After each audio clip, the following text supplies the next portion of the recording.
Hi guys, hope you're doing well. I am back with yet another new word in the vocabulary domain that we are doing these days. और दोस्तों आज का जो ये word है ये बहुत ही इंटरेस्टिंग है. इनफैक्ट ये बहुत इम्पोर्टेंट है, तो इस वर्ड को बिल्कुल मिस मत कीजिएगा और पूरा वीडियो एंड तक देखिएगा. और मैं आपको प्रॉपर एग्जाम्पल्स के साथ बताऊंगा कि कैसे और कहाँ कहाँ ये वर्ड्स यूज होता है, या फिर प्रॉपर एग्जाम्पल्स के साथ आपको भी बताऊंगा कि आप उससे खुद कोरिलेट करना शुरू कर दोगे. ठीक है, तो बढ़ते हैं इस वर्ड की तरफ. सो आज का वर्ड है इलोक्वेंट. अब देखिए, इलोक्वेंट जो है उसका मीनिंग क्या होता है.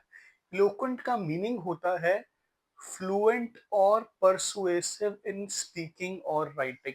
यानी कि जो व्यक्ति अपनी बोलचाल में काफी परसुएसिव है या काफी फ्लुएंट है, और लोग उसकी बात को अग्री भी कर जाते हैं और बहुत इम्प्रेस हो जाते हैं उनकी बात सुन के, उसको कहते हैं इलोक्वेंट. आपको एग्जाम्पल से समझाता हूँ. Shashi Tharoor is an eloquent guy. देखिए, शशि थरूर को कौन नहीं जानता.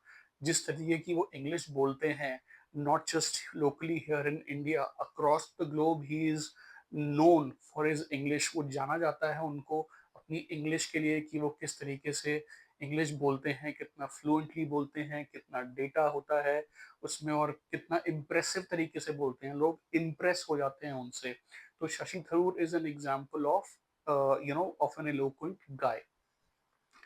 Next example is Navjot Singh Sidhu is very eloquent in his conversation. आपको याद होगा क्रिकेट मैचेस में जब नवजोत सिंह सिद्धू को लेके आया जाता था कमेंट्री बॉक्स में, तो वो ऐसे फ्रेजेस यूज करते थे, ऐसी इंग्लिश या हिंदी यूज करते थे कि लोग बिल्कुल स्तब्ध हो जाते थे. लोग बिल्कुल इम्प्रेस हो जाते थे कि ये कैसे ऐसे वर्ड यूज कर सकते हैं. इतना इम्प्रेस होते थे कि ये तो कमाल है. And they used to admire him for that. So वहां पे उनकी इलोक्वेंस की झलक मिली, जिससे काफी लोग इम्प्रेस हो जाते हैं. तो अब आपको समझ में आ रहा है कि किस तरीके से ये वर्ड यूज हो रहा है eloquent.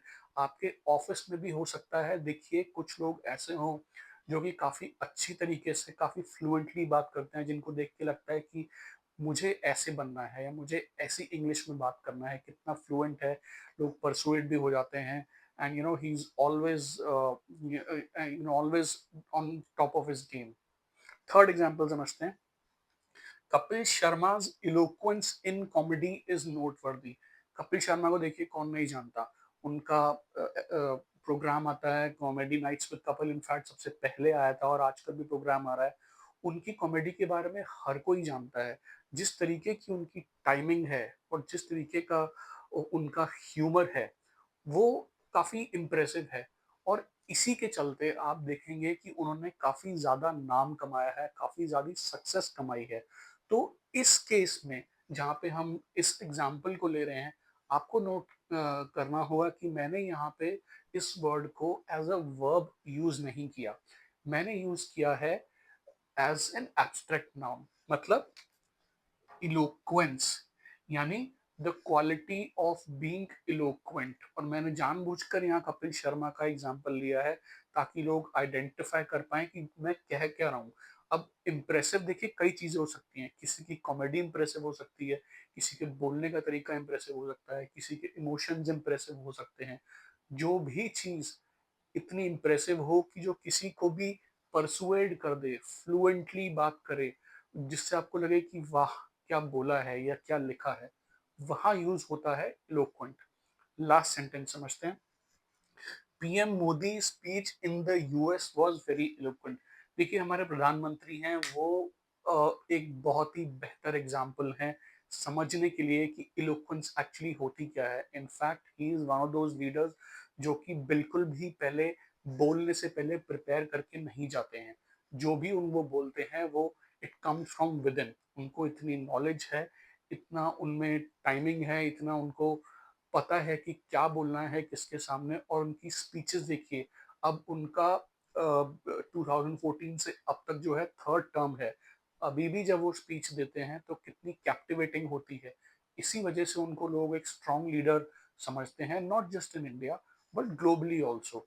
So he is a perfect example of being an eloquent person. अपनी स्पीच उनकी जो है ना, वो काफ़ी इलोक्वेंट होती है, आपको मूव कर देती है, काफ़ी इम्प्रेस कर देती है। सो गाइज़ ये 4 एग्ज़ाम्पल से आई एम श्योर आपको समझ में आ गया होगा कि ये वर्ड कितना इम्पोर्टेंट है और आपको ये वर्ड अब धीरे-धीरे अपनी कन्वर्सेशंस में यूज़ करना है।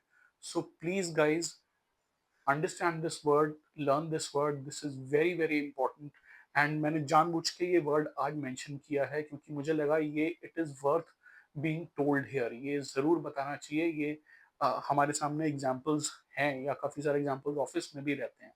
Anyways, so that was the word for today guys, I will see you soon. मैं आपके सामने फिर हाज़िर होऊँगा बड़ी जल्दी एक नए वर्ड के साथ। तब तक सीखते रहिए, पढ़ते रहिए और हाँ, अगर कोई कमेंट्स हैं, कोई सजेशंस हैं, तो प्लीज़ मेरे कमेंट सेक्शन में मेंशन करिए and please do like, share and subscribe my channel. Thank you. Bye.